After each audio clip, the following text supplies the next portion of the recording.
abszolút emlékszem, hogy találkoztam a számítástechnikával, és nagyon jó, hogy ezt a kérdést így elővetted, mert bevillant abszolút ilyen visszasuhant az őskorba az életem. Körülbelül ilyen 10-12 éves koromba lakótelepre, amikor apukám hazahozza a repülőtérről, mindenféle úton, módon hazacsempészett ZX81 1 kilobájtos számítógépet papírzacskóba, és ott kezdődött minden. A szenzoros billentyűzetem billentyűzött kis basic programokkal, amire aztán utána rákerült a 16 kilobájtos memóriabővítő. 16 kilobájtos memóriabővítő volt, amivel már lehetett játszani repülőgép szimulátort. Azt jelenti, hogy a 20 vagy 30x20 karakterben kockákon repülőgép szimulátor játék így ment, és úgy élveztük, mint hogyha nem tudom, mi lenne körülbelül. Aztán jött a következő szakasz, amikor a nagymamám hozta haza a volánbusztól a nagy táskába a Commodore 64-es számítógépet. Ugyanígy gépelt papírral, a portáról hazahozta, ekkora nagy bőrönbe, meg a 20 kilós nagy flopit, és akkor játszottuk nem is tudom, Pitch Top 2-t, meg a Flippert. Itt említem meg a nagymamámat, aki szerintem a magyar Dave's Midnight Magic Flippernek biztos, hogy az országos bajnoka, és szénné vert mindannyiunkat, meg a Commandót, meg a Ghostbusters-t. Na, ott kezdődött, és aztán úgy folytatódott tovább, hogy amikor már Basic-be mindenféle programokat írtam, meg Simon's Basic-be minden családtagnak szülinapi demót csináltam, kis lufikkal, meg logókat rajzoltam karszetekből. Még nem egyszer csak 1989-ben találkoztam egy angliai diákcsere programon Henry of Faces-zel, Szerez Ottmunddal, aki már akkor benne volt, mint alapító tag a Faces-be. És ott a észak-velszi hegyek mászása közben kitaláltuk, hogy így nekem is van C64-em, hát akkor nehogy már ne csatlakozzak a csapathoz. Hazamentünk, és 2 hét múlva ott ültünk a Deák-téri metróba. Szia, én Clairvaux vagyok, és akkor megyünk partira. Úgyhogy így kezdődött el a tiszteletbeli Faces taggá avatódásom. Egy jó pár ilyen újonc avatós poénnal. Ez lett az a szakasza az életemnek, ami elhozta egyrészt azt, hogy az első ilyen kortárs csoport, amiben így az identitásomat így megtaláltam, hogy valakikkel együtt lenni, meg aztán mindaz ez volt az az irány is, amiből később a mai napig űzött összes szakmáim kifejlődtek, amik a kommunikációtól a különféle audiovizuális tartalmaknak a generálásán át, a létrehozásától elkezdve nemzetközi mindennel foglalkozásig tartanak. Tehát úgy szoktam magamat definiálni, hogy én ilyen audiovizuális, vagy szoktam azt kitalálni, hogy audiovizuális szakember vagyok. Tehát egyrészt, hogy a swapperségből megmaradt a mindenkivel kommunikálás, és az, hogy így mindenhová kapcsolódni, meg tolmácsolok, fordítóirodába dolgozom, mindent konvertálok mindenbe, rajzolok, fotózok, videózok, vágok, zenét írok, hangot tervezek, és ezt adom mindenkinek mindenhová, minden nyelven. Tehát, hogy ez nekem ennyire megalapozta azt, hogy én aki mai napig, amivel én ma váltam ember, így szakmailag, és én szeretem ezt művészileg úgy is hívni, hogy művészileg is. Én alapvetően egy művészember vagyok. Ez így ebből jött. Tehát a 8 bites C64-es szcénából jött mindaz, amivel én ma foglalkozom, meg a pénzt keresem, mert biztos, hogy többen, meg a nagy része az embereknek ezt elmondja, hogy ezek a dolgok innen erednek, és ez nekem sincs másként. Nekem az első találkozásom, meg élményem azzal, hogy számítógép, az ugye úgy volt, hogy az apukám, meg a nagymamám hozta haza a munkahelyéről, mert ott már volt. És akkor mindenféle szívességrendszereken keresztül ki lehetett hozni hétvégére. És azt hiszem 1987 volt, amikor az első saját számítógépet megkaptuk, ami úgy történt, hogy a szomszédunk, a szembe szomszédnak a gyereke Hollandiában, nagyfia vagy valamilyen családtagja Hollandiában élt, és ajándékba hozott a gyereknek egy számítógépet, de valahogy valami kavarodás volt, hogy 2 lett, nem olyan volt, nem kellett valami, és megkaptuk, vagy megvettük tőlük. Tehát az is ilyen informális utakon. Nem tudom, hogy jött be az országba, de én így jutottam hozzá. És utána még jó pár évig, még csak egy ilyen dataset magnón tudtuk a játékokat tölteni, meg állítgatni a magnófejet. Hát a Faces-be való életemnek az egyik ilyen, hogy hívják ezt, ilyen kanosszajárás, vagy ilyen veszőfutása. Szóval a Faces-be való életemnek az egyik ilyen emblematikus időszaka volt, amikor én bejöttem, mint újonc a Faces-be, szevasztok, én Greg vagyok, Claire volt, meg Zotival találkoztam nyáron, ő mondta, hogy ti vagytok, és így ment ez a jó pár hónapig, talán még egy évig is ez a szivatás, hogy nekem nincsen floppy drive-om, csak magnóm. És úgy hívtak, Jamie volt, aki bevezette azt a kifejezést, hogy vidéki kazettás láma.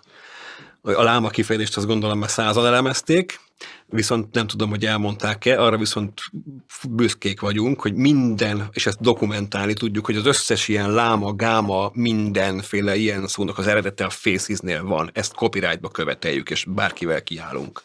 Tehát az összes ilyen slang, az mind a Faces-ből származik. Ezt kérdezzél meg bárkit, de kíváncsi vagyok egyébként, hogy ki van, aki ezt cáfolja, vagy vitatja majd. Na, és szóval baromi messze laktam a város végén, amikor nem volt olyan, hogy fölhívnak meg rádiók, hanem én még kimentem a telefon fülkébe, mert otthon se volt még vonalas telefon bevezetve, és felhívtam a Jamie-t, vagy a Jamie-t pont nem, de a Henryt, hogy mikor lesz parti. Sőt, a legkomolyabbak azok voltak, most egy kicsit eltérek, de hogy hogyan intéztük azt, hogy hétvégén parti van. Ugye a parti az volt, hogy szombaton valamelyikünknek a szüleinél, akik ott laktunk, fölmentünk, és ott a sült krumplinézéstől a pornó újság halmok között turkáláson át időnként demót kódoltunk, meg egymást szivatva ökörködtünk. Ha jól sikerült, akkor overnight party volt, és akkor ott lehetett aludni, és akkor egész éjszaka ez ment. De hogy ezt úgy ment a hír, hogy akinek volt otthon telefonja, az a menőbbek azokat fölhívták egymást, hogy gyere át parti, de Claire volt, aki ugye intézte a kommunikálást, kb. Ő volt így a menedzser a Faces-be, ő táviratozott, és akkor a táviratos postás megállt a motorra, és hozott táviratot, hogy hétvégén parti nálam CLV.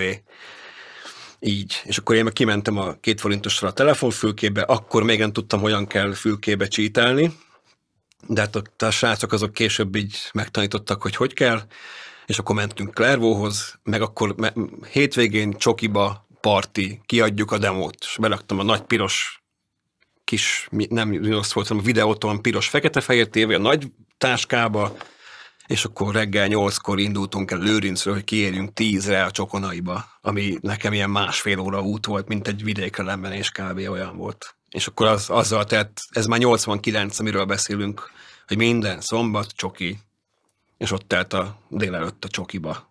Azelőtt, hogy én bekerültem volna így ebbe a 8-bit szénába, meg hogy létezik ilyen, értelen arról tudtam volna, azelőtt én egy ilyen ugyanolyan átlag gyerek voltam, aki megtudta, hogy létezik számítógép, lehet vele játszani, és nem tudom honnan a szomszéd gyerektől másoltam, átmentem a kis magnummal, és akkor lehúztam amit éppen ő kapott a másik gyerektől múlt héten játékokat, és akkor mi azzal játszottunk. Tehát így kb. Ennyi volt, meg ugye én felfedezgettem, hogy lehet vele rajzolni, fapadosan, tehát még ilyen utility programok se voltak, meg nekem ugye, mert az is a szénához tartozott, hogy bármilyen túlok, meg eszközök voltak, és bármi nemű ilyen felhasználásról, meg az, hogy milyen dolgok vannak, az már a Faces-ből, meg a Csokonai, tehát akkor így szépen bekerültem így a semmiből, a vidékről, a sivatagból, a nagy Ready Player One, nagy Matrix központba, ahol aztán így mindenki,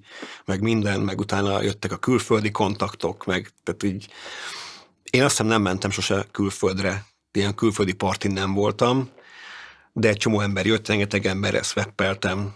A szín előtti élet az igazából összefoglalható ennyiben, hogy mindenkinek így kezdődik, hogy játszogat, és akkor találkozik egy haverral, akinek van egy haverja, és akkor eljutsz valahova, ahol vannak valami nagy menők, ahová te is majd tartozni akarsz, meg ott van valami érdekes dolog, és hogy mi az, figyelj, ez micsoda, át tudod nekem venni?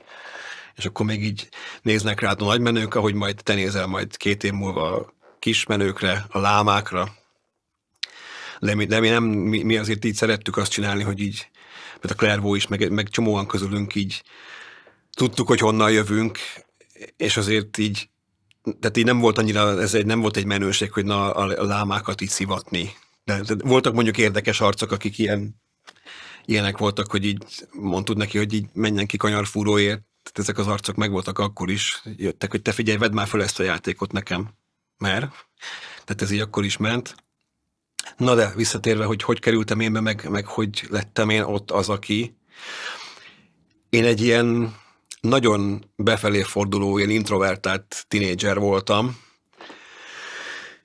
Ilyen kis félénk, bajusszal, a lányok az így nem tudom mi, tudod, szerintem itt is voltak sokan, előttem is, ugyanilyenek. Ez a klasszikus Ready Player van. És közben meg ilyen humán érdeklődésű. Tehát én egy művészetek, rajz, ének, zene, minden az nekem így, az volt a fő profilom, tehát abban voltam erős, matek, fizika az bukás.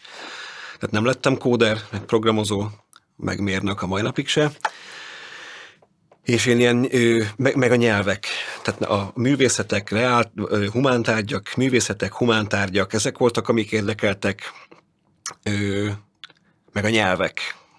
Tehát én már 3. angolul tanultam általánosba, az szintén egy fontos kritérium, ami nagyon segített hozzá. És egy ilyen kétanyelvű, nagyon erős humán, meg művész, meg értelmiségi gimnáziumba jártam. A félosztályunk az már ilyen celeb, megismert ember, 89-94 közötti évfolyam, és én az osztályomban, a középiskolában én egy ilyen iszonyú visszahúzódó, mondom, egy ilyen introvertált, ilyen fulasrác voltam, idétlenül öltözik, nem fésülködik, bajusza van, 2-3 hónapig azt se tudta az osztályom, hogy oda járok kb.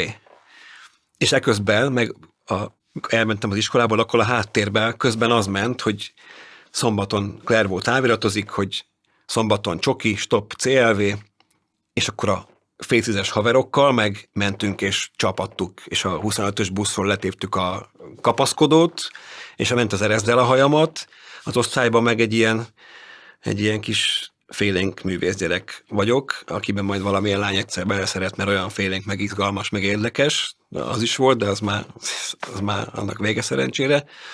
Szóval, hogy nekem ez a számítógép szcéna volt az a csatorna, ahol én így megtaláltam kb. Az identitásomat, hogy na ez az én valami ilyen srác akarok lenni, aki ilyen érdekeseket tud csinálni a számítógéppel, mert ez menő. Mert közben lassan tökre menő lett tényleg.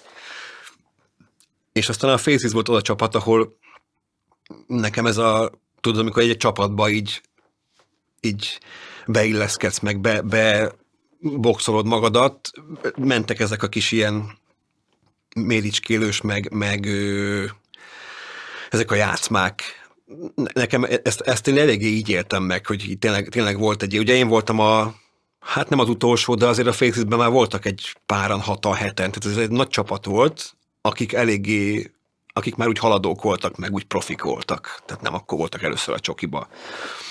És akkor már készült az első nagy demo, az a High Voltage, és ez 91-ben volt. A Facesbe való fölvételemet ezt a Henrynek köszönhetem, akivel mi tök összebarátkoztunk Angliába, és akkor tanítgatott, hogy kell Basicből rastercsíkot csináltatni, meg karakteres scroll csinálni elsősorban. Tehát tőle tanultam 1-2 trükköt így a 64-ből, de aztán a srácoktól ezt így lesegettem el szépen apránként, meg ugye hozzájutottam egy halom eszközhöz, amiket így használtak, ilyen editor, olyan editor. És aztán ezeket így szépen elkezdtem megtanulni. Tehát, hogy nekem még kicsit úgy, azért nekem egy picit úgy, hogy mondjam, be kellett magam így dolgozni oda, tehát ennek volt egy ilyen emberi csoport játszmája is, hogy én akartam ezekhez a srácokhoz tartozni, mert baromi menő volt, amit csináltak. És tökre érdekelt. És közben ők egészen másfajta emberek voltak, mint amilyen én voltam, meg amilyen talán még ma is vagyok.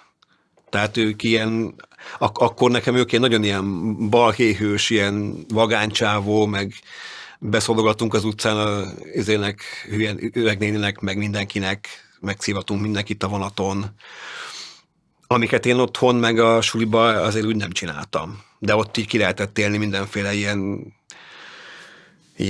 hogy hívják ezt, ilyen renitenskedést, meg rossz gyerekeskedést. Tehát ez is benne volt, hogy így a legnagyobb élmény, megyünk le Szegedre. Szegeden voltam, nem tudom milyen parti volt. Kromansz, meg mit tudom én milyen parti. Headway Faces Party, de a Headway-et mi szerveztünk Szegeden partit, és akkor megyünk le a Fantával a vonatra, az új kockás ingemben, új séróval, új sportcipőbe viszem a 64-et, a legnagyobb menőségét, a legnagyobb hétvégén, még megvannak a Facebookon a fotók abból a partiból, hogy a legnagyobb parti volt. Érdekelt a számítógép, mondom ugye ilyen 11-2 éves koromtól kezdve, ez a furcsa, hogy miért érdekelt engem lehet, hogy azért, mert hogy én egy ilyen nagyon introvertált, nagyon ilyen magának való tinédzser voltam. Most a páromnak a nagyfia 12 éves, ő is ilyen befele fordulós figura, Abletonba írja a zenéit, ül a gép előtt egész nap, 3 hónap alatt vérprofi lett Ableton Live-ból, elképesztő profi szintű trekkeket ír, de nem nagyon kell föl a gép elől, nem nagyon, tehát hogy kifelé nem nagyon él ő se, viszont most már játszott eddig a YouTubers Live nevű játékkal, ahol követőket lehet szerezni, és most már saját konkrét 100 YouTube követője van neki. Tehát, hogy itt ő valamit ki tud juttatni a világba. Írt egy számot a szerelemről, és 100-an lájkolták YouTube-on. És ez már valami. És ő, mondom, egy ilyen nagyon barátnője nincsen még, de csinált egy ilyet, tudott egy ilyet csinálni. Tehát, hogy így az motivált engem is szerintem, hogy itt van valami, amivel valamilyen nyomot lehet hagyni, vagy valamit így lehet vele alkotni. Tehát én eleve szerettem rajzolni, meg tipográfiát tanultam. Volt apámnak egy ismerőse, aki iszonyú jól nyomtatott betűket írt, Rotring tussal, úgy írt, és így teljesen kikészültem tőle, hogy milyen állati jó. Kazetták borítójára ráírt, hogy mi van rajta, de ilyen így elcsöppentél olyan gyönyörűen. Betűtervező akartam lenni, tipográfus, 13 évesen. És akkor Carset editor, hát mekkora dolog, hogy ilyeneket lehet csinálni. Már 64-en amikor elkezdtem Facesbe, akkor csináltam karakterkészletet, zenét, logót, HRS logót, meg multilogót, swappeltem, egyedül kódolni nem kódoltam, mert programozáshoz nem értettem. De hogy így mindent lehetett csinálni, én szerintem ez volt az, ami motivált, hogy tehát vannak azok az emberek, akik ilyen ott a pillanatban, élőben, mondjuk a testükkel csinálnak valamit, hogy előadnak, szerepelnek, megjelennek, ott jelen vannak, csinálnak, énekelnek, mit tudom én. Meg vannak azok a fajta emberek, akik bebújnak a toronyba, ott összeraknak valamit, és akkor reggel így kirakják, hogy akkor az ott van, kész, ezt csináltam. Én az utóbbiak közé tartozom, és ez egy hátrány is tud lenni, amikor mindent csak úgy tudsz megcsinálni, hogy jó, oké, megcsinálom, aztán itt van. Tehát jelen lenni, adott pillanatban megoldani valamit, az úgy nehezen megy, de ez ott nem volt érdekes, az volt az érdekes, hogy mi mindent lehet csinálni, lehet vele zenét írni, meg lehet vele rajzolni. Amikor apám hozta haza, nem az már a nagymamám hazahozta a C64-et, addigra már apámnál is volt a repülőtéren is C64, és hozott haza olyan printeket, ilyen, még az a régi Matrix nyomtatóval kinyomtatott print, hogy a Modern Talking lemezborítót valaki beszkennelte ilyen 2 bitesbe, és akkor láttam életemben digitalizált grafikát. És ilyen elképesztő volt, hogy miket lehet vele csinálni. Az volt a baromi érdekes, hogy ezt át lehetett ültetni a számítógépbe, azt, amit én eleve már korábban engem érdekelt, hogy rajzolni. Akkor még csak azt tudtam, hogy a rajzolás érdekel. De ott ezen lehet azon a gépen rajzolni. és emlékszem, a Hollandiából kapott gépnek a sima kis gyári gépkönyvébe ott nézegettem, hogy akkor POK 53280, és akkor a karakter, és akkor karakterekkel színeztem meg minden. Szóval, hogy már akkor érdekelt, hogy ebbe iszonyatos dolgok vannak, hogy mit lehet. És gondolom, utána meglátni a színt, hogy emberek milyen logókat, ezt hogy csinálod, hogy csinálsz ekkora betűt, meg minden. Így néztem, mint a falusi gyerek, mikor ezért autót lát először, tényleg olyan volt. Ez egy érdekes dolog volt, az átmenet abból, hogy miért megy valaki át ebből az analóg művészből, miért megy át ilyen, tehát mi a vonzó abban, hogy digitális. Az akkor, gondolj, hogy mi akkor az ilyen 90-es évek eleje, meg 80-as évek végéből jövünk, tehát ezek azok a klasszikus, az a klasszik korszak, amiket az ilyen filmekben, mint a Tron, meg ezekben, még a Ready Player van is kb. Ugye kicsit azt hozza vissza azt a kort, hogy mi abba éltünk, hogy megjelenik elsőre életünkben az, hogy valami digitális. És akkor pixelről pixelre meg lehet rajzolni. És a suli után mentem át a Fantához, annak már Amigája volt, és ott nem is tudom milyen paintbe rajzolta pixellel a logókat. Aztán később ott a Novotrade-be, ott rajzolta a logókat. És aztán később, ahogy mentem bele ebbe, már mit tudom én, fél éve a tagja voltam a csapatnak, és akkor így kezdtem így otthonosan érezni magam, kezdtem így, akkor lettek ilyen barátságok. Tehát, hogy így az egyik sráccal közelebbi barátság szövődik, vagy más valakivel közelebbi barátság szövődik. Akkor lettünk Clairvaux-val, mi sokkal jobb barátok, talán még közelebbiek, mint a Harryvel. Aki nekem például a Clairvaux, az nekem rengeteget tanított, megsegített meg egy csomó dologban, ő így hát ilyen mentorált kicsit engem akkor az elején. És akkor elkezdtünk együtt logó designer szubcsapatot csinálni a Faces-en belül. Én csináltam a outline-t, ő meg kifilleszte, meg ilyeneket. A Clairvaux ugye swapper is volt, ő is ilyen mindenes volt, hogy swappelt, meg rajzolt, de ő ilyen people person, tehát ő ilyen emberekkel kapcsolatot tartó ember volt, ő is már akkor rengeteg kontaktja volt, mindenkivel jóba volt. Tehát azért mi tudtunk így csapatok között is, más csapatokkal is jóba lenni, meg játszani ezt az ilyen izmozást is úgy, hogy de mi van, mi vagyunk a jobbak, hogy közben haverság marad valahogy mégis. De azért meg volt a legendás, az nem tudom mennyire van ennek történelme különböző emberek között, az a nagy ilyen de komoly, ilyen Cromance Faces háború, ilyenek is voltak. Tudom, amikor ilyen greeting szövegekben, vagy ilyen scroll szövegben megy egymás fikázása, meg na majd lejátszuk, szóval voltak ilyenek. És akkor ugye nekem már megvolt korábban is ez a nyelvek, meg kommunikáció fele való érdeklődése, meg ugye én beszéltem angolul. Az például akkor ez egy nagy menőség volt, nem mindenki beszélt a csapatból például angolul jól, kicsit talán mindenki, de mondjuk Henry, meg Clairvaux, meg én, meg Jamie voltak azok, akik például beszéltek. Fanta nem beszélt angolul, meg egy csomó ember, akiről legalábbis tudtam. És az mondjuk elég komoly előnyt jelentett. Scroll szövegírás, ment a partikon a scroll szövegírás, hello dudes, találtuk ki, hogy lehetne hülyébben leírni minden szót, meg a swappelés akkor jött innen, hogy akkor itt vannak kontaktok, írjál neki, és akkor meg lett a flopim, eljött a nem tudom milyen hanyas év, tehát ilyenek, tehát nekem a családomban, meg a saját életemben volt ez, hogy nagypapám a végrendeletébe ráhagyta anyámra, hogy vegye meg nekem a flopit. Így. És meghalt nagypapám 92-be, és akkor elsírta magát anyukám, hogy papa mondta, hogy akkor vegyük meg neked a flopit. És elmentünk a Balzak utcába, milyen volt ott akkor nem Novotrade, valamilyen számítástechnikai nagy üzlet, és új, dobozos C60, 1541/2-es új floppy drive-ot megkaptam, és onnantól kezdve teljes értékű színtag lettem. Lett cartridge-on, valahogy megszereztem először egy ilyen Angliából vett valamilyen nagyon ilyen kínai láma kártyám volt, de lehetett vele gyorsmásolni, aztán szereztem egy action replay-t én is, és onnantól kezdve megvolt a felszerelés, megvolt a set, lehetett másolni, apám reptéről hozott flopikat, olcsón, és akkor elkezdődött a swappelés nekem is.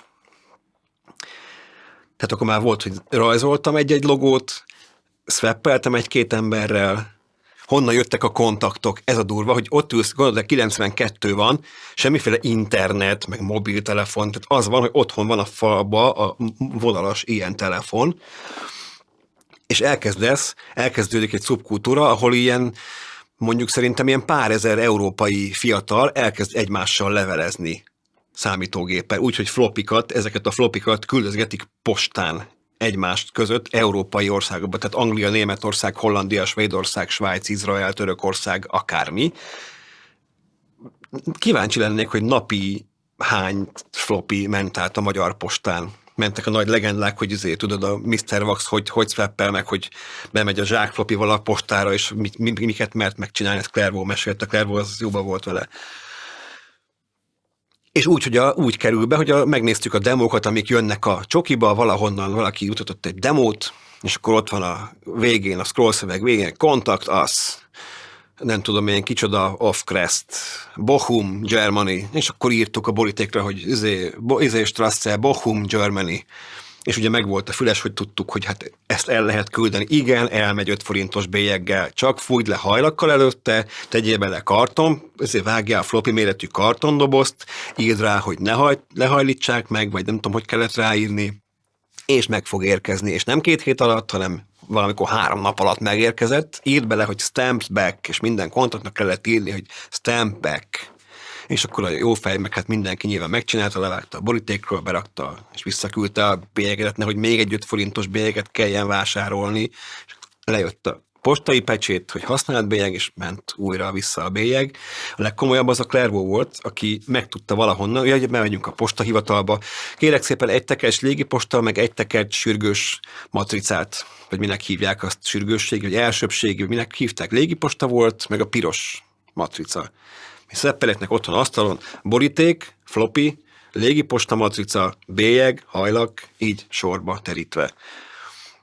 És Clairvaux valahonnan megtudta, hogy valamilyen, azt hiszem a Watt belügyes volt az apukája, meg neki is, hogy valami szabályozás van, hogy rá kell írni minden borítékra, hogy a küldemény államtitkot nem tartalmaz, vállalati érdeket nem sért. És ott gépelte, írógéppel 20 000 darab izét legépelt, aztán lefémásolta, vágtuk ki, ragasztottuk rá, hogy a küldemény üzleti titkot nem tartalmaz, államtitkot nem sért. Ragasztottuk rá. De így ment a swappelés. És akkor lettek ilyen személyes ismerősök, tehát volt, akivel a szén témákon kívül is leveleztünk dolgokról.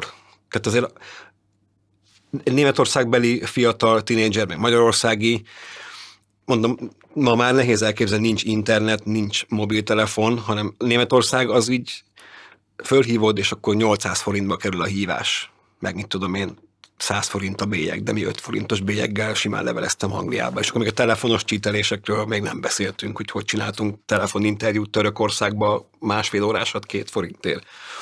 Senki nem tudja, elvitte a posta. 5 forintos bélyeget rejtett Németország, Törökország, bárhová, és elment. Valamiért, a mai napig nem tudom, hogy miért elment, és nem tartott hónapokig, hanem 1 hét alatt odaért, vagy még annyi se. Én bedobtam a posta, a piros nagy, én levelemet fogtam, és bedobtam a postaládába, ami kín volt az utcán.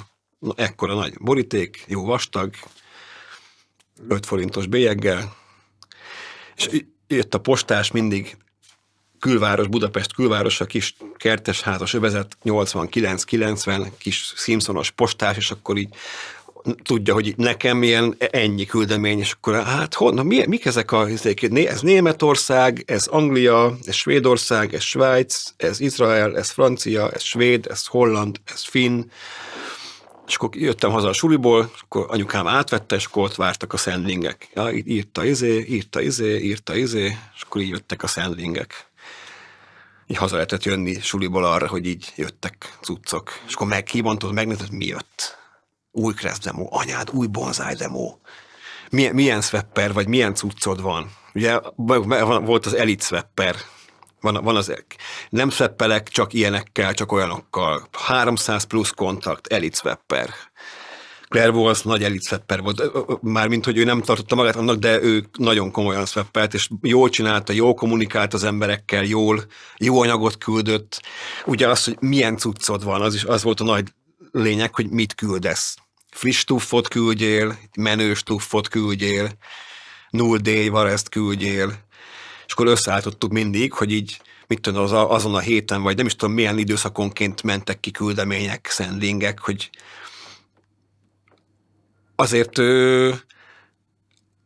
egy hónapon belül mondjuk így, tehát körülbelül olyan havi ciklikussággal volt az, hogy valami új esemény történik, új valami jelenik meg, új demo, egyik csapat új demója, új magazin, diszkmag, meg mindig mentek mellé még ilyen kis fillerek, hogy egy-egy csapat így megtört egy-egy játékot, akkor itt van egy, mit tudom én, milyen játék 5 plusszal, de akkor 2 hét múlva rá kiadta a triát 6 plusszal, és akkor az már menő volt.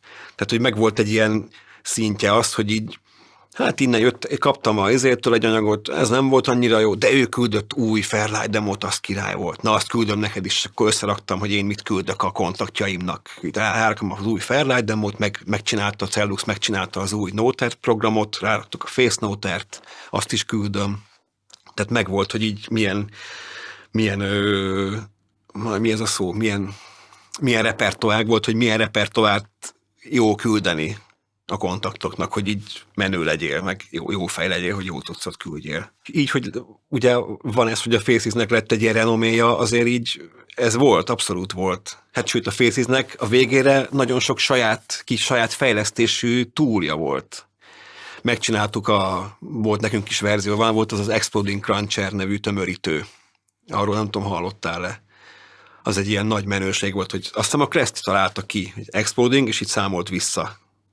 És akkor azt hiszem az is az volt, hogy nem volt meg mindenkinek, de azt tömörítette a legbrutálisabban le a cuccok. Ugye tömöríteni kellett, hogy flopira ráfért az a 664 blokk, ami most nem tudom, hogy hány kiló, vagy nem tudom milyen byte, de az nem volt mindegy, hogy összetömöríted, úgyhogy azt kellett használni. És akkor abból is csináltunk saját verziót, volt, akkor a Watt megkódolta az ilyen-olyan, nem tudom milyen IASC font editorát, kitalált valami, nem tudom hányszor hányas karakterkészlet, ennyi színnel, és akkor tudott olyan editort csinálni, ami a saját kifejlesztésű scrolltext karakterkészlete volt. Megcsináltunk Noter appot, Face Notert, ugye a Cellux, ő elég sok ilyen, azt hiszem, hogy kódolt gyorsmásoló appot is, a mai nevén. Ez a swappelés volt gyakorlatilag a kommunikációnak az egyetlen formája. Tehát az a durva, hogy nem létezett a világon, legalábbis ilyen közhasználatban nem létezett digitális hálózat a világon. És gondold el, hogy emberek meg információknak az ezreit nyomták egymásnak heti szinten egész Nyugat-Európába. Mondjuk ez nagyrészt Nyugat-Európára, meg Európára vonatkozott szerintem. Ahol számottevő volt, az a szín azért az Európa volt, és ilyen ritka madárhoz volt, hogy egy-egy ilyen ausztrál csoportról, meg amerikairól hallottunk, így kb. 1-2 összesen. De hogy emberek egy ilyen élő szcénát bírtak csinálni úgy, hogy semmiféle digitális hálózat a világon nem létezett, és halál egyszerű repülő légi postán küldött flopikon ez a hálózat, ez éveken keresztül egy szubkultúrát eltartott, úgyhogy mai napig megvan a nyoma. Úgy, hogy mindez az egész szubkultúra, ami tartott, meg még a mai napig is tart, de mondjuk az, ami ott zajlott, az így a telefonomon az egész úgy van rajta, hogy egy töredékét nem foglalja el. Ez a vicc az egészbe. Hogy az egész céltani szubkultúra nincs, még az is hülyeség, hogy persze, hogy ráfér telefonra, de a telefonnak a körömpiszkára is ráférne. Mindez az egész. És ezt küldözgettük bélyeggel flopikon, és visszajött, meg odament.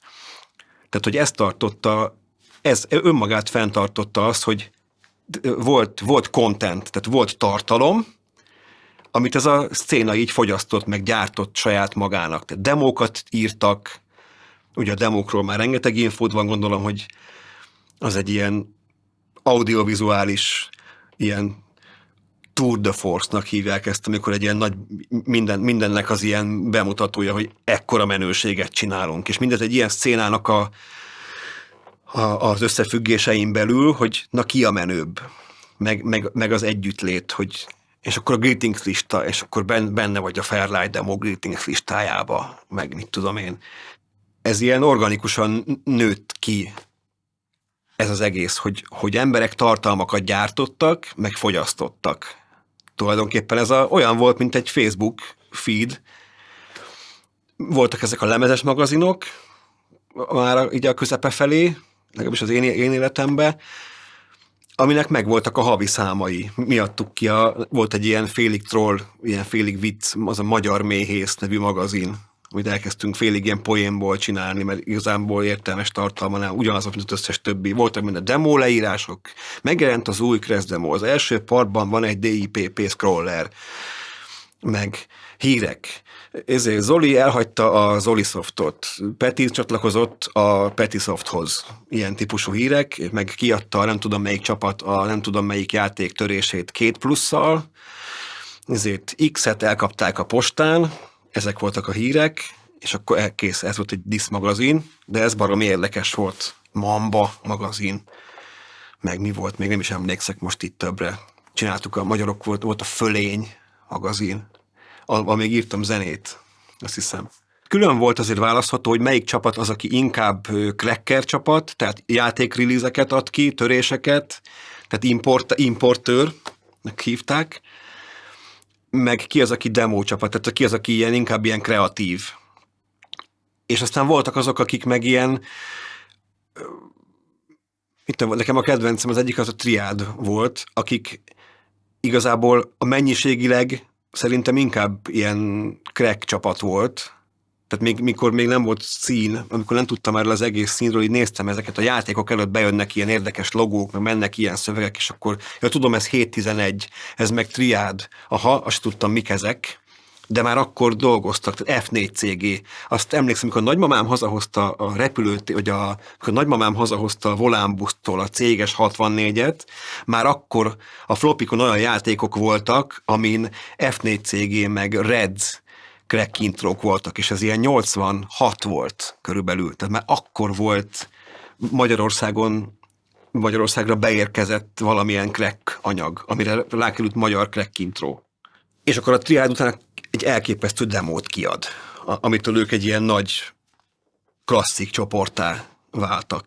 Én swappeltem a legidősebb tagjukkal, a Jerryvel, aki akkor volt 60-valahány éves. És karácsonykor ilyen saját készítésű vonatokról készült fotóiból csinált képeslapokat küldött nekem. Vagy a Derbyshire Ram nevű, szintén ilyen 60-as öregemberrel swappeltem, aki a Dominatorsnak volt. Az egy óriási nagy csapat, ott a Triád, meg Dominators, ezek ilyen nagy nevek. Jól lehet, nem mindegyik tagjuk volt nagy figura, de ezek ilyen nagy, ilyen klasszik nevek voltak. Úgy mentél előre a hierarchiába, mint csapat, hogy szerintem egész egyszerűen az, hogy ki mennyire értett hozzá, ki mennyire volt jó. Nem az volt igazából a lényeg, hogy ki mit csinál, meg nem tudom, hogy tehát egyszerűen voltak olyan csapatok, akik jók voltak, akik nagyok voltak, mert jó kódereik, jó grafikusaik, tehetséges arcok voltak benne, de tényleg arról szólt ez az egész tényleg, hogy volt benne egy ilyen egészséges versengés, hogy ki a jobb, ami nyilván egy ilyen állati élénk, meg nyüzsgő, meg baromi érdekes tartalommal teli szénát produkált, az egy sokkal nagyobb élmény volt akkoriban, ott benne lenni, anyagot kapni, demót nézni, partira járni, mint az, hogy a Facebookon ma mennyi tartalom önt téged el egy nap, milyen ilyen kínai gyerek így bűvészkedik, mit tudom én, ilyen grafika, megjelent ez, újdonság, ez az, amaz. Egy halálunalmas csömör ahhoz képest, ami tartalmat akkor ezek a srácok gyártottak, főleg úgy, hogy tudtad, hogy ezt a világ azt se tudja, hogy létezik ilyen, és egy pár ezer ember ezt így fenntartja, és csinál valami olyat, amit senki más nem csinál a világon. És persze, igen, voltak olyan csapatok, akik demókat írtak, ami egy ilyen audiovizuális, meg programozói, kreatív, csúcs, parkour tevékenység volt, meg voltak azok, akik ezek az ilyen játékimportőrök, akik törték a játékokat, vagy mondjuk ezeknek a csapatoknak a kóderei voltak, mint ahogy nálunk is a Silinor meg az Artur elkezdtek játékokat fejleszteni, akkor az élelmesebbek elkezdték csinálni azt, hogy játékokat adtak ki, és akkor eladták CPM, Verlag, vagy Verlag, mindenféle német játékkiadóknak, és elég komoly pénzeket kerestek, hogy írtak játékokat a vége fele már, és ott már elkezdett elágazni azt, hogy jó, akkor gyerekek voltunk, demoztunk, bénáskodtunk, csináltunk egy játékkiadót. És akkor kiadtuk a Doomot, mondjuk Amerikába, lett belőlünk valaki. Tehát, hogy itt onnantól, ez volt az, ahogy elindultak emberek, hogy nekem ez lesz a szakmám, mondjuk. Az is fura, hogy közben én ugye ez a introvertált tinédzser voltam, akit egy ilyen teljesen a számítógépek világától idegen iskolai osztály, meg kortárscsoport vett körül, akik pont nem érdekelte egyáltalán őket. Tehát volt egy olyan rétege az embereknek, akik számára az a számítógépezés, az egy ilyen nagyon béna, nagyon ciki dolog volt. Ez a béna srác, akinek nincs barátnője, a számítógépezés, csak te szánalmas vagy. És valahogy kicsit úgy tudtam az ő szemszögükből is nézni ezt, hogy milyenek lehetünk így mi, akik ebben benne vagyunk, akiket így nem értik, hogy így mit csinálnak ezek. Nyomkodják a számítógépet, anyukáink is, de volt egy csomó ember, nekem egy csomó ismerősöm volt, ilyen művészek, akkor, ahogy a művész. Az ugye az kellett hozzá, hogy ne érdekeljen a számítógép egyáltalán, az egy ilyen életidegen borzalom a számítógép, mert én művész vagyok. A Faces után nekem volt egy pár évem, amikor így megcsömörlöttem ettől a számítógépezéstől, és akkor én is ilyen művész lettem. Tarisznyám volt, meg Cure-t hallgattam, meg ilyen mindenféle ilyen elszállt cuccokat, és nem akartam semmilyen számítógépet. Tehát, hogy volt ez a szétválasztódás, hogy a számítógép őrültek, meg azok, akiket ez így egyáltalán nem érdekelt. És hogy volt a világban menő az is, hogy abszolút nem érdekeljen a számítógép, az a menő. Azokban a közegekben mi lúzerek voltunk, gyakorlatilag. Közben belülről meg tudtuk, hogy miért mindenki más a lúzer, és mi vagyunk azok, akik abszolút úttörők vagyunk. Mi benne voltunk így valamibe. Tehát volt egy ilyen rejtett, titkos kis világ, amit a kívülállók simán... Tehát láttuk, hogy a kívülállóknak erről abszolút nem is lehetne fogalmuk. Tehát láttuk, hogy úristen, mennyire elmagyarázhatatlan, amiben mi vagyunk. Anya, mit csinálsz, kisfiam? Anya, ez egy FLI Tech FLD híres háttéren, Allboard Sprite DICP-vel. Jó van, kisfiam. És egyébként most küldtem el Svédországba, Finnországba, Németországba 5 forintos bélyeggel, és van 25 külföldi barátom. És ezekkel hogy beszélsz? Hát a flopikon írunk egymásnak. Vagy időnként felhívom őket telefonfülkéből 5 forintért. Tehát, hogy közben meg az a durva, hogy olyan dolgokat csináltunk meg, amiket azért nem értett senki, mert föl se fogták, hogy mit csinálunk. Tehát, hogy így eléggé meg volt itt előzve a korunk azért rendesen. Tehát ez valamiféle úttörés volt. Jó, ezt már gondolom 100 000-szer elmondta itt ebbe a filmben mindenki, meg ez erről is szó, hogy itt valamilyen ilyen úttörés zajlott. De tökre az ment ez a cyberpunk neuromancer dolog, ilyen kispályás falusi módszerekkel, 8 biten. Az az érdekes, hogy akkoriban, és ez olyan 25 évvel ezelőttről beszélünk, tehát, hogy mit nevezünk ma szubkultúrának? Ma, hogyha egy szubkultúráról beszélsz, akkor mondjuk olyasmiről beszélsz, aminek ilyen itt milliós tagsága van Facebookon kb. Mondjuk. De hogy közben meg ez, mondom, szerintem összesen világszerte maximum pár ezerben mérhető volt a résztvevőinek a száma. Ez összesen kb. Világszerte pár ezer embert foglalkoztatott maximum. És hogy fura, hogy most készülnek az ilyen filmek, ilyen retrospektívek, hogy mi volt akkor, mert akkor igazából ezt az emberek nem igazán vették észre. Egyszer ilyen kerületi újságba egy ilyen furcsa számítógépes csodabogarakról megjelent egy-egy cikk, hogy na, a művelődési házban számítógép őrültek voltak, kb. Ez a szint. De hogy akkor az emberek ezt, tehát ez a radar alatt volt, abszolút nem vette ezt észre senki igazából, és amit mondtál, az tök érdekes, hogy ebben nem volt pénz. Tehát az egész szubkultúra úgy létezett, úgy tartott fönt, mondom, egy nemzetközi tartalomgyártó meg megosztó hálózat úgy maradt fönt, hogy gyakorlatilag pénz ezt nem látta el, nem mozgatta. 5 forintos bélyegekkel levelezett mindenki, és mondom,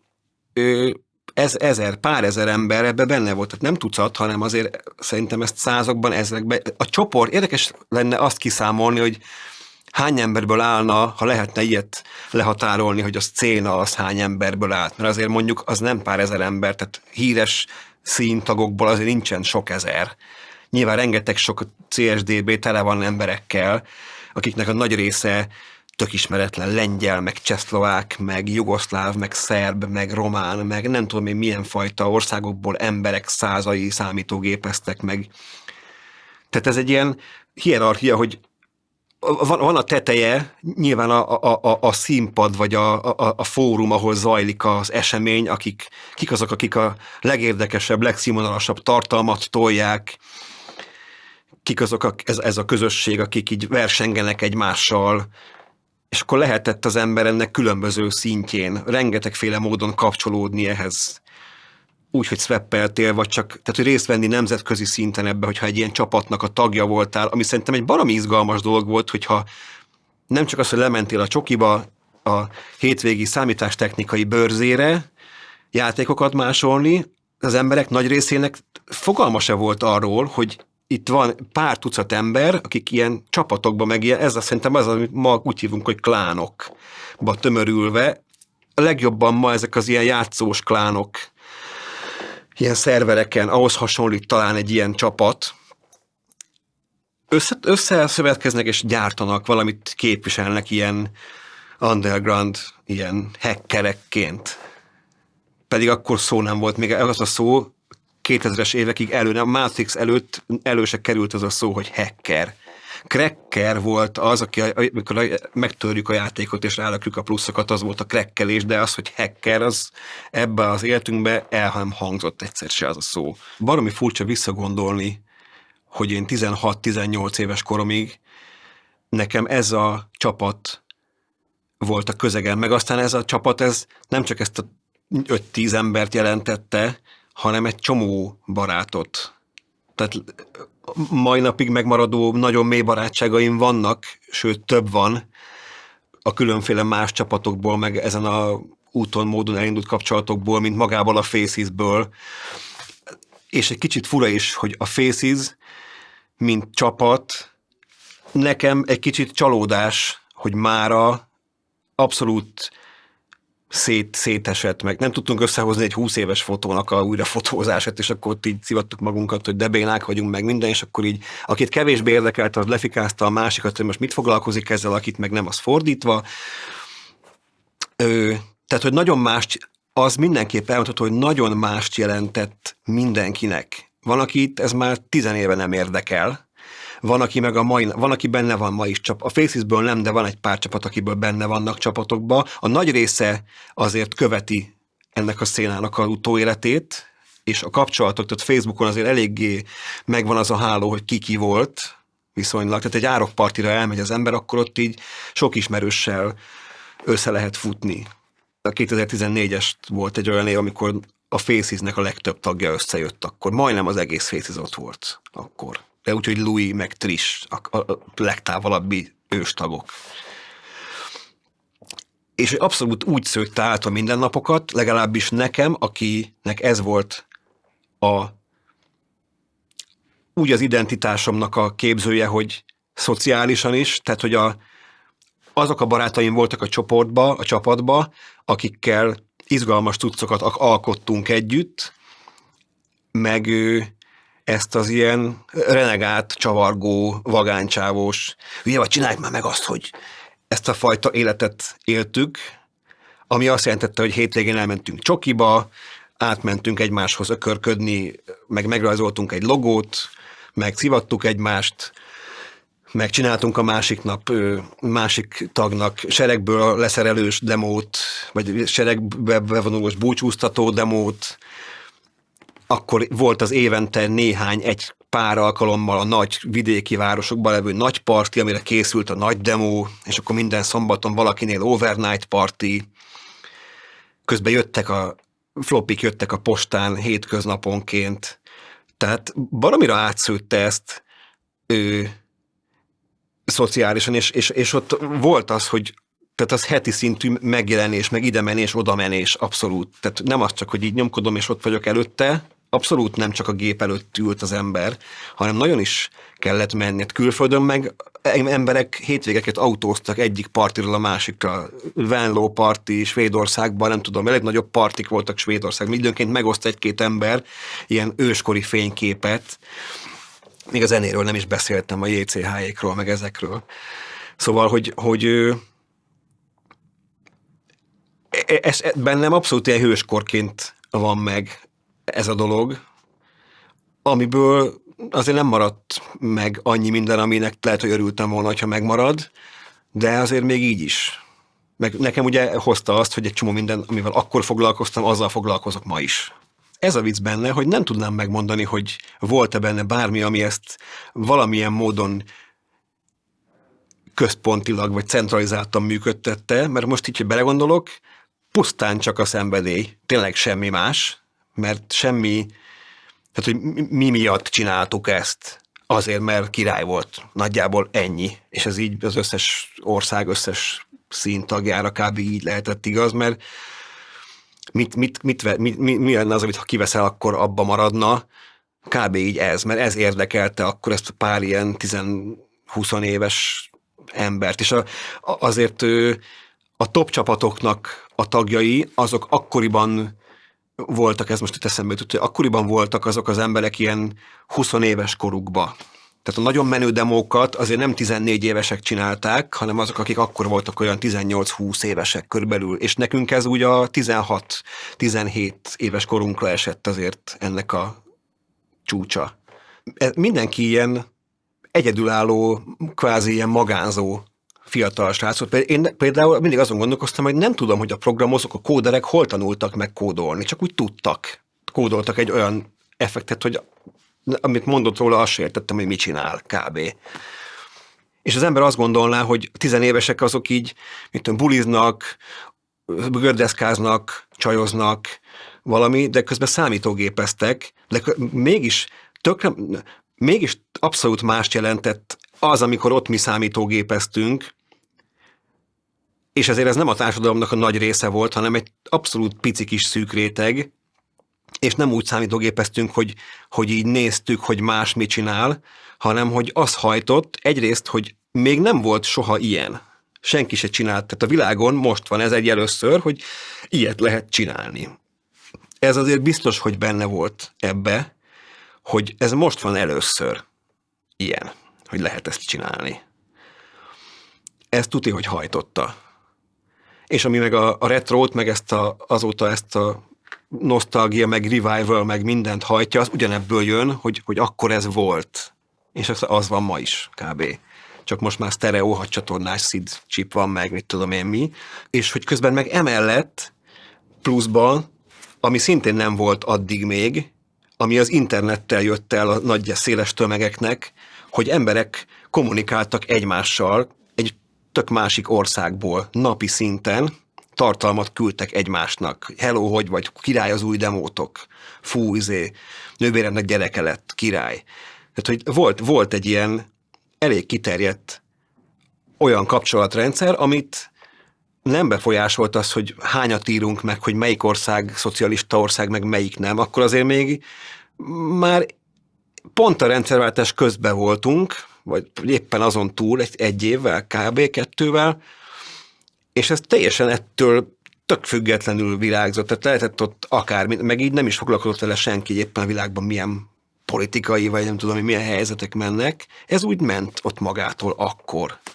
A kultúrának az összes ágától teljesen függetlenül. Tehát semmilyen filmipar, vagy zeneipar. Tehát érdekes, hogy ezek a fúziók semmi nem kapcsolódott hozzá. Tehát nem volt C64-es koncert, vagy filmben nem szerepelt, vizuális effekt, semmi ilyen nem volt. Az a dolog, ez így meg volt így zárva ott így magába, és kinevelte ezeket az embereket, akik ma játékcégeknek a vezetői, meg vizuális cégeknek a vezetői, vagy valami nemzetközi kommunikációs szakemberek, vagy cégalapítók, vagy kreatívok, vagy barlangban élő remete filozófusok. Mert egy nagy része egyébként ezeknek az embereknek egy ilyen útra ment különben ezután. És ez tök érdekes lenne Tehát ez egy elég fontos része ennek ezt megemlíteni, hogy egy csomó ember, aki ebben a színbe benne volt, az ő nem azért, mert elfordult ettől, de több embert ismerek, aki ilyen elmélyült filozófiai, meg bölcselet felé menő életet kezdett el élni. Ennek a kapcsán. Tehát ez vitte el arra, hogy olyan dolgokról olvashattál, amikről korábban nem.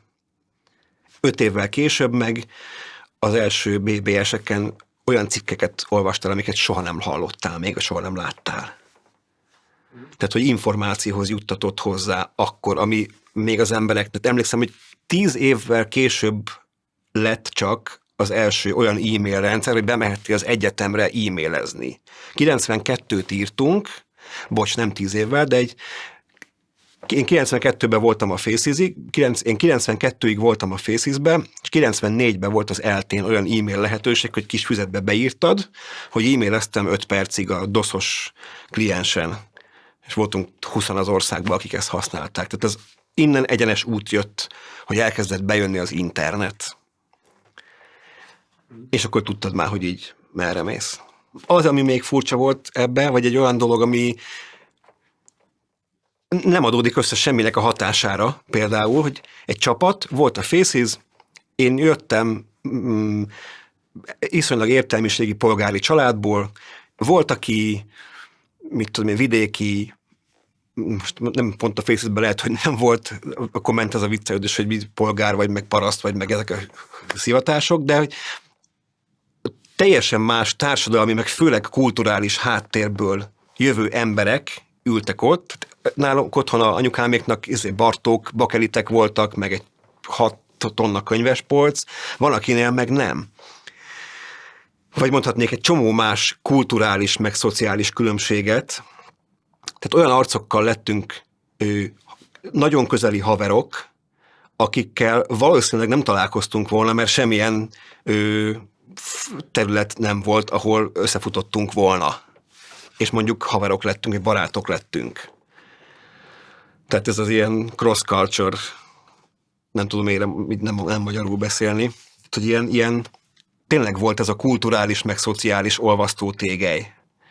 És aztán az nagyon komoly kapcsolati rendszereket is elindított, amik adott esetben mai napig fenntartanak. Én együtt dolgoztam Artúrral, Keleti Artúrral, az ITBN-en, 3 éve együtt toljuk most már kiszálltam, de 3 évig együtt toltuk az ITBN-nek a tartalom gyártását ma. És ő nem is Faces tag volt, hanem ő Pride-os volt. Ezek a srácok, ezekben a csapatokban abszolút olyan tudással operáltak, amiket szerintem nagyjából mindenki autodidakta módon tanulta meg, mert nem volt olyan, hogy megkeresem a Google-on, hogy kell, de még olyan se, hogy a könyvtárba kiveszem a szakkönyvet, hogy hogyan a assembly programozás. Hát talán ezekben az években elkezdték a Novotrade meg ilyenek kiadni ilyeneket, de amikor én 89-ben leültem oda a Klapka utcába, a Watt már tudott kódolni. Tehát ő már valahonnan már tanulta. És az iskolai számítástechnika oktatás az meg olyan volt, hogy az így ilyen volt, hogy jó, ahol már volt számítógép, ott akkor a tanár az így nagyjából arra volt büszke, hogy bebírta kapcsolni a számítógépet, és akkor mutatott egy basic programot, és akkor így, ez már még a kiröhögéstől is nagyon messze volt ez a dolog. És aztán később lettek ilyenek, hogy tanulhattál programozni, C64, tehát ez a szcéna még azt is megcsinálta, hogy behozta szépen lassan 91, 2, 3, 4, nem tudom, így a 90-es években behozta a köztudatba, meg az oktatásba, hogy volt a suliba számítógép. Akkor már jöttek az első PC-k, 286-osok, de volt azért egy pici átfedés, hogy egy kicsit így a köztudatba azért bekerült az, hogy ezekkel miket lehet csinálni, ezekkel a gépekkel. Az a legérdekesebb tétele ennek az egész sztorinak, amit itt próbálunk így megfejteni, amit mondtál, hogy mennyiben lett egy katalizátora ez az underground szcéna annak, hogy a közéletbe, a köztudatba a számítógép, meg a számítástechnika elterjedt, mert szerintem abszolút, konkrétan kulcs szerepe volt benne, csak senki nem tudja, tehát a legbelső, amikről mi beszélgetünk most, azok ezek a legbelső körök, amik így generálták, meg gyártották a tartalmakat, amikhez a végfogyasztó, rengeteg sok ember, aki letöltötte a kis játékot a csokiba, meg mit tudom én, meg majd később évek múlva látta, hogy vannak ilyen túlok, meg nem tudom én, azokhoz ez szép lassan leszivárgott. Ez olyan, mint a divat, hogy ott tudod, a nagy stúdiókban megtervezik, és utána lehet kapni a H&M-be is a ruhát. Tehát így ment ez is. Ha elmész ma Magyarországon valamilyen tech cégbe, és leginkább is valami olyan tech szoftver, vagy egyéb ilyen fejlesztő cégbe, ahol mondjuk leginkább azokon belül is elsősorban, ahol ilyen kreatív tartalomgyártás folyik, ott egész biztosan. Tehát egy játékfejlesztő stúdióban biztos, hogy lesz ott, aki színer volt. De aki akkor programozó volt, az ma is programozó. Aki akkor logókat csinált, az lehet, hogy ma grafikus. Tehát, hogy valamilyen módon a számítástechnikával készült tartalmak, azok mai napig is benne vannak az életében, akár szakmailag is. Ez egy elég nagy kétjegyű és nem alacsony számjegye az embereknek, ezeknek az embereknek ma is, akik innen. Tehát ez biztos, hogy kitermelt egy csomó mindenféle területen tevékenykedő számítástechnikai szakembert. Nekem, amiben engem elindított a C64, ugye volt, amiről beszéltem, a swappelés, a grafika, ezek így voltak az életemben, elkezdtem a képzőre, nem vettek föl, de amikor elkezdtem zenét írni, volt ott csapatban egy zenész volt mindössze, Valentine, aki tényleg gyártotta a zenéket, és aki megmutatta, hogy hogyan lehet számítógéppel zenét csinálni. Az volt a legizgalmasabb. Tehát ha azt el kéne mondani talán, hogy mi volt a legizgalmasabb, ami a leginkább ösztönzött arra, hogy ebbe tovább menjek, az az, hogy lehetett zenét írni. Nekem mind a két szülőm zenész, de egyik se folytatta a zenei karriert, tehát abba hagyta a zenei karrierét, amire lehetett volna, és én nagyon szerettem volna, de ez nagyon lassan esett le nekem. És ez nagyon, ez az. Ez nagyon ilyen volt, hogy ezzel lehet. Lehet, hogy nem tudok kottát olvasni, meg zongorázni, de ezzel lehet zenét csinálni. És a C64-en kezdtem el Music Assemblerbe a 3 sávos zenéket írni, a SID chippel, és az megy a mai napig, hogy játékokba zenéket írok. Nem ez a főszakmám, és nem ebből élek, de az egyik ilyen nagyon hosszú ideje tartó szenvedélyem, amit nagyon szeretek csinálni, ez a zene szerzés. És ez vitt el egyébként aztán arra, hogy én később zenével foglalkozzak, hogy elmenjek hangmérnök suliba, hogy elkezdjek basszusgitározni, hogy zenéljek. Tehát ez engem konkrétan ez indított el arra, hogy én zenéljek. Swappeltem JCH-val. JCH volt az egyik legnagyobb, leghíresebb C64-es demo zenéket szerző srác, akinek a saját zeneszerkesztője volt az egyik legnagyobb kincs a szcénában, amit saját maga kódolt, és senkinek nem adott oda, senkinek nem volt, csak neki. És aztán a Faces végére lett egy zenészünk Pécsről, a Louis, aki egy elképesztően megdöbbentő tehetséges arc volt, és valahogy kijártuk a Facesbe azt, hogy Magyarországon először nekünk, a Louis-nak JCH odatta az editorát.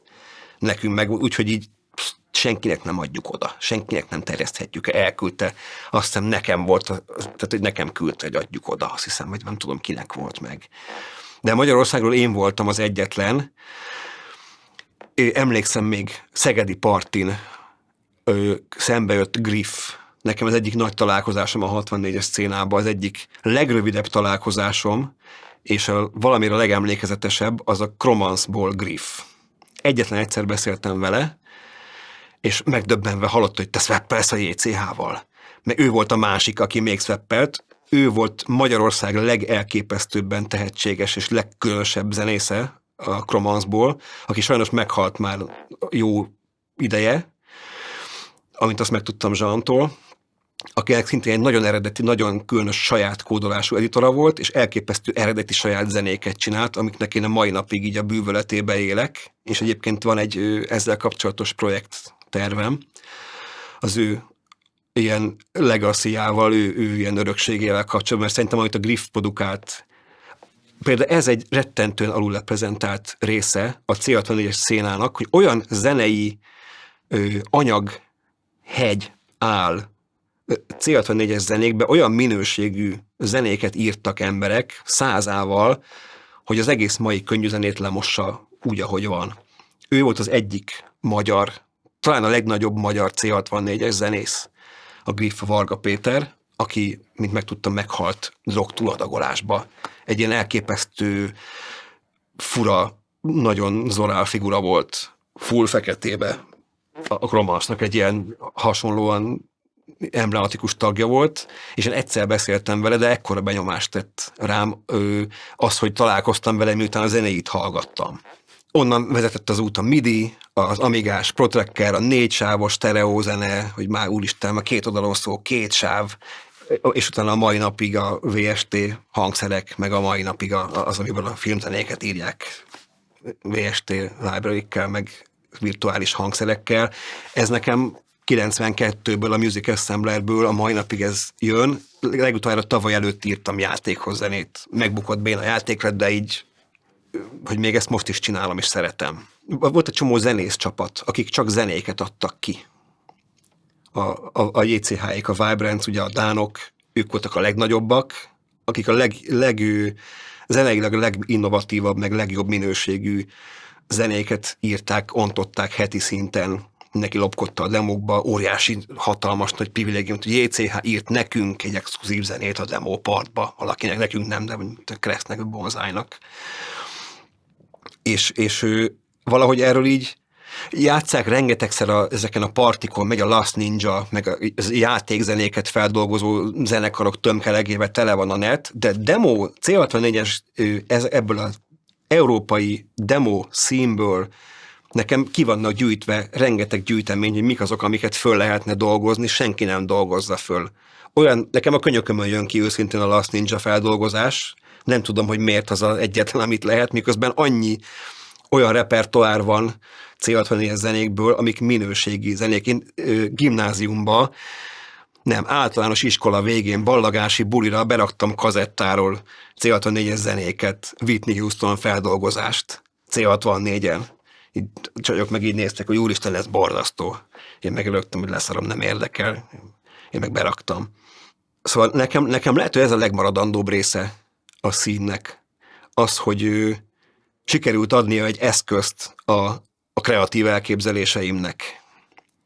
És aztán azokat át lehetett ültetni a mai megfelelőibe ezeknek, amik ma is működnek. A Csokonai volt az első hely, ahova így lementem, és azt hiszem ott találkoztam. Persze, ott ültünk a föld alattiba.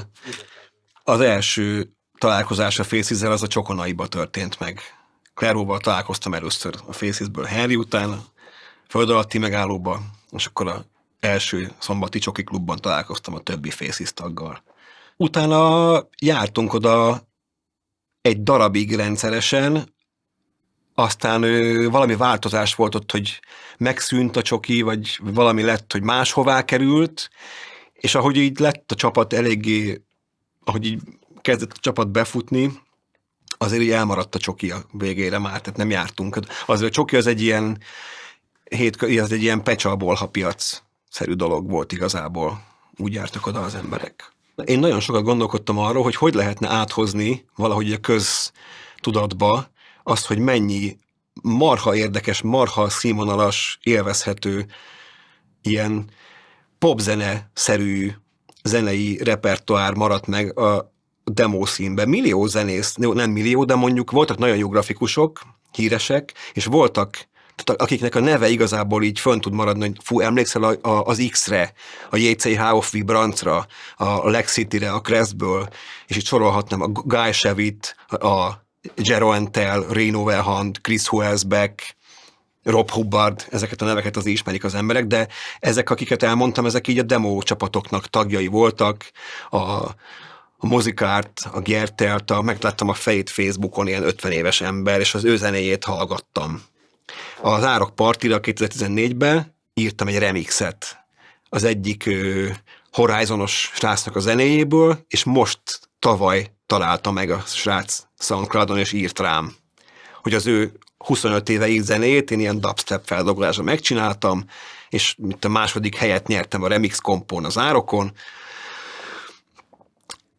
és egy csomó ilyen gondolatom volt, hogy miért nem csinál valaki de lehet, hogy majd én leszek az első, aki csinálok olyan ilyen tribute zenekart, aki demo zenéket dolgoz fel, mert olyan mértékű repertoár van tök elásva, és eleve csak demo színerek tudnak róla, hogy van. Ha ez a JCH, a Jens Christian Husz a Vibransból, a mai napig ő tartja fönt azt az oldalt, ahol az összes elkészült szidzenét kategorizálja, és egy webes lejátszón keresztül bárki meghallgathatja őket ilyen emulátorba, olyan lejátszóval, és egy ilyen teljes átfogó katalógust tart fönt kvázi így kurátorként, aki a legnagyobb zeneeditort írta, és akinek az editorával a legtöbb zene készült.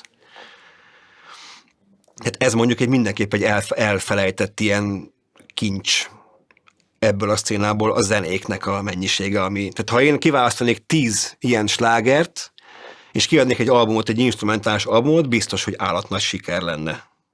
Olyan nem tudtál hangmintákat használni, meg loopokat, dallamokat, melódiákat kellett írni, és nagyon erős dallamok születtek, szerintem. És nagyon sok.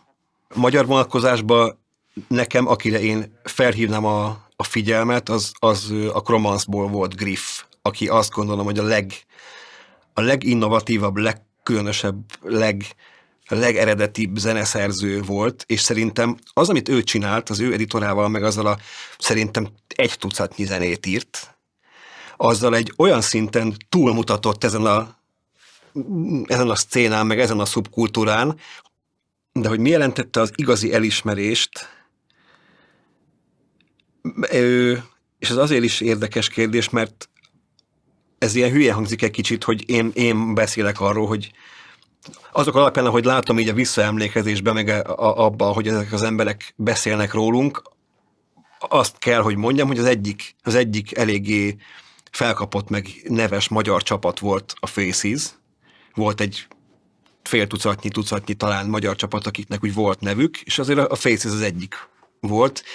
És azért volt olyan, amikor magyar magazinokban, ezekben a lemezes magazinokban többször is volt, hogy a hónap demo csapata, meg a hónap legjobb demója, ezek azért ilyen komoly helyezést jelentettek, amitől úgy érezte az ember, hogy na, ez azért király.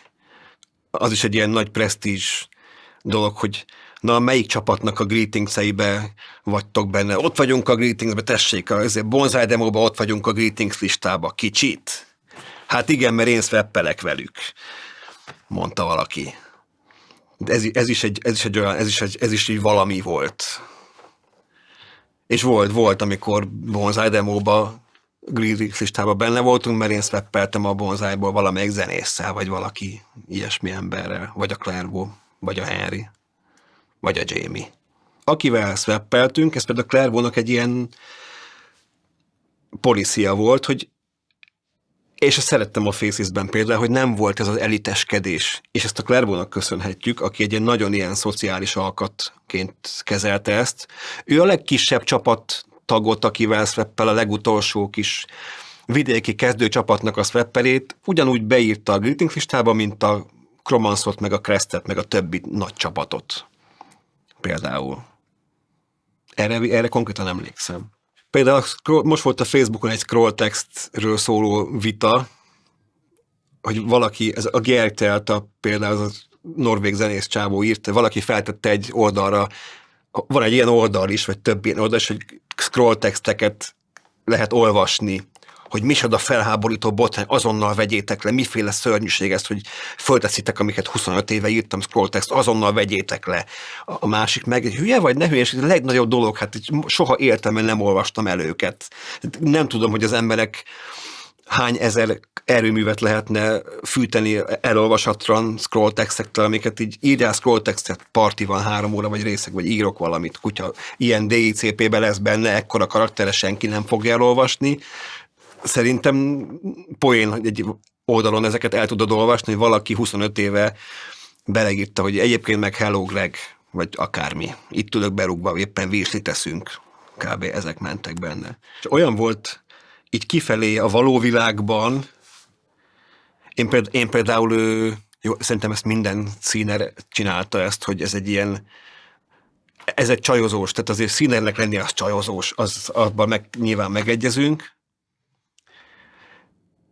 De ugye tudni kellett eladni, tehát pillanatokon belül átfordulhatott, ez ilyen hülye számítógépes csávó, az nem érdekel, ez ilyen számítógép buzi. Tehát, hogy azért ez is volt, de azért ez egy ilyen titkos ilyen menőség volt, hogy nem is tudja, hogy én mit csinálok. Ezek nem is tudják, hogy mibe vagyunk, mibe. Épp most tettük le a telefont Svédországgal itt a telefonfülkébe. Jött utánunk a MATÁV mérőkocsi, vagy nem jött. De hogy így épp most csináltam egy sráccal interjút Finnországból, aztán átmentem a nagymamámhoz, mert a telefonfülke a sarkukon volt. És akkor, hát hogy vagy kisunokám? Hát semmi, meg vagyok. Hogy megy a suli? Jól. Most csíteltünk 1,5 órát Dániával, 2 forintossal, nemzetközi kezelővel. Tehát ez egy ilyen fura, ilyen titkos ügynökség azért volt benne. Azért abszolút volt benne. 90-es évek elejét írjuk, még vannak az utcán sárga sárga tárcsázós telefonfülkék és piros nyomógombos fülkék, és bevezették az első visszahívható kék MATÁV fülkéket, amiken már kint van a telefonszámuk. 03 hiba bejelentő. Jó napot kívánok, itt vagyok egy visszahívható fülke előtt, de vandálok letépték a visszahívható számát. Megtenné nekem, hogy megmondja? Köszönöm. Letesszük. Szerzünk a telefonnak a hallgatójából kiszerelt körmágnest. Mindenkinek volt a zsebébe egy. Kimentünk a fülkébe, megszereztük a fülke visszahívási számát, és felhívtuk a nemzetközi kezelőt, kérem, hogy tárcsázza nekem ezt a számot. Ugye a csítelés abból állt, hogy egy telefonfülkéből álltam, nem otthon voltam a lakásomba, tehát baromira senki nem fizette ki a hívást. Tárcsázza kérem nekem ezt a német számot, és akkor letettük a mágnest. És nem sokára csörög a fülke, felvettük a mágnest, ugye, ami azért volt, hogy ne hallja a kezelő, hogy egy fülkébe veszem föl, és az a fémdarab itt cseng egyet, vagy nem tudom már mi volt, ami. De volt, amikor lebuktunk, hogy fülkébe vagyunk.